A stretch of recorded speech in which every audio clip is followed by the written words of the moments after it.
Welcome to the Data Structures and Algorithms for Java course. Congratulations on making a great decision to take this course. As a software developer, it's important that you understand the options available to you in terms of the data structures you can use in your applications and the algorithms you can use to sort and search data. So we're gonna start the course by going over a few definitions. We're gonna discuss what is a data structure and what is an algorithm. And then we're going to also cover Big O notation. Big O notation is a way of comparing how different algorithms perform in an objective manner that doesn't rely on hardware. We're gonna cover a bunch of data structures in this course, and some of those are abstract data types, and you'll learn what those are in the course.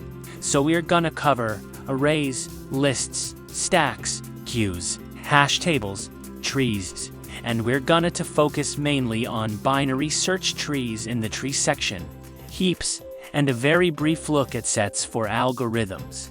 We're going to cover search algorithms, or only two that we're gonna cover, linear search and binary search. We're going to look at a whole bunch of sort algorithms. I won't list them all, but just a sample few: bubble sort, merge sort, quick sort, radix sort, insertion sort, quite a number of others. And we're also gonna look at recursion. That might be reviewed for you, but many of the algorithms use recursion, and so we're going to review what recursion is and how it works. So the way that most sections will go is we'll start with some theory. For example, if we're discussing an algorithm, we'll go over the steps for the algorithm. If we're talking about a data structure, we'll discuss what the data structure is and what its advantages and disadvantages are. And then we'll code when it comes to a data structure, a simple implementation. If it's an algorithm, we'll code a representative implementation. And after that, we'll look at what's available in the JDK. Because this is a for Java course, and in practice you're not going to code the algorithms and the data structures, because the Java team has already done that for us. Most of the time, there are cases where there isn't much available in the JDK, but for the data structures we'll be looking at, there's good support in the JDK for most of them.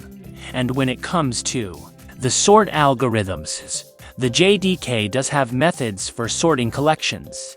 Now, it's important that you watch the videos in order, because later videos assume you know what we've covered in earlier videos, so later sections build on earlier sections. For example, when we get down to a stack, we'll say, well, you can implement a stack using a linked list. Well, if you don't understand linked lists because you haven't watched the videos and the linked list section, you might have trouble following the discussion about stacks. And so, to get the most out of this course, it's best that you watch the videos in order. Even if you think that some of the videos might be review, you never know. You might pick up something that you didn't know. I've been a software developer for over 10 years, and every time I take a tech course, I always watch the videos from beginning to end, because usually there's one or two little nuggets that I pick up that I didn't already know. So to get the best out of the course, I recommend that you watch the videos in order.